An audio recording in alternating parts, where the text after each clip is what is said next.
They say the ocean heals, that its stillness calms the mind, its rhythm slows the heart, and its vastness reminds us of our smallness. But not today. What you're about to hear didn't unfold during a storm. There was no tsunami, no sudden gale, just sun-drenched skies, glassy water, and a hopeful group of tourists eager to witness the beauty of the Pacific. They would witness something else entirely. This isn't a story about balance in nature. It's a warning, a quiet reckoning. Because when humans cross thresholds we were never meant to approach, the ocean doesn't plead. It punishes.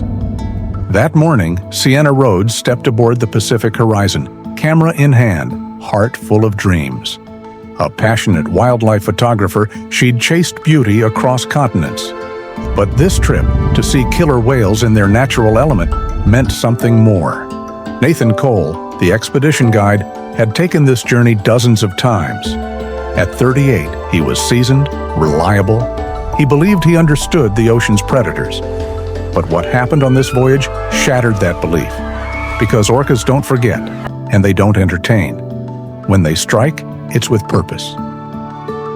If this story makes you question how we interact with the wild, tap like, subscribe, and share this with someone who believes nature is always gentle. Let's begin with the moment the ocean went quiet, just before it roared. The day began like something out of a travel commercial. The boat skimmed over the water with effortless grace. The breeze was light, the sea shimmering, the horizon wide open.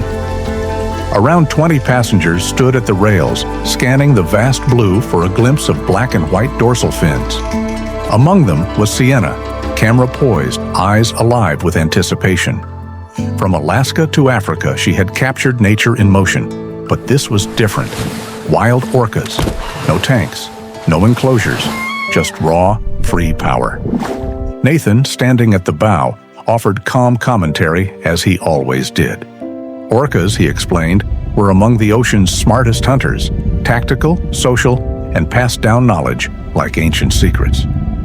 But don't worry, he added, they've never attacked a human in the wild. The group relaxed. Phones came out, laughter bubbled, but Nathan couldn't shake a feeling. The water was too still, not the peaceful kind, but the heavy, watching kind. That silence didn't feel like serenity, it felt like scrutiny. Then the voice crackled over the intercom. Movement, portside. Orcas approaching. A ripple swept through the group. Voices hushed, cameras rose. 6 orcas broke the surface like shadows carved from midnight, slicing clean through the waves. A mother and calf moved in tandem. Mist burst from blowholes like breath from another world.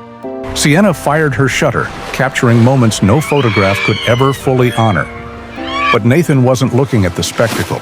He was watching the pattern, or rather, the break in it. A massive male trailed behind the pod, larger than the others. Torn fin, a deliberate pace. He wasn't swimming with them, he was circling, old, scarred, calculating. What's he doing? Sienna asked. Watching, Nathan said. Testing. This orca wasn't curious, he was focused, measuring, not with wonder, but with awareness. It's not just curious. He circled again, eyes. tighter this time. The water around the boat shifted strangely in his wake, like fabric pulled too tight. The others kept their distance. Only the old one crept closer, his eyes locked on the hull. Nathan's instincts stirred. He didn't raise the alarm yet, but his hands clenched the railing. His words of reassurance from earlier echoed back, hollow. Then came the first sound, a soft metallic knock beneath the boat. Subtle, but unmistakable. The boat shuddered, a nervous laugh. Probably nothing, someone said, but Nathan knew better. That wasn't curiosity, he called out. That was contact. His voice shifted, urgent, unmistakable. Everyone moved back from the rails, now. A second impact hit harder. The boat jolted sideways. A camera skidded across the wet deck. Panic crackled through the air. A third blow struck from beneath. The boat lifted slightly, just enough to send people stumbling. Sienna clutched the railing. That's not a mistake, she whispered. "No," Nathan replied. "It's a message." He ordered the captain to turn the boat. Engines roared, but the fourth impact struck before they could gain speed. Hard, stern side. The Pacific horizon tilted. Screams, slipping bodies, shattered phones, someone crying, another calling a loved one's name. And through it all, one eye, black and ancient, surfaced beside the bow. It wasn't rage, it was dominance. Then came the moment no one could undo. The deck jerked. Sienna lost her grip. She fell. A scream, and then silence. Nathan ran. Nothing but water.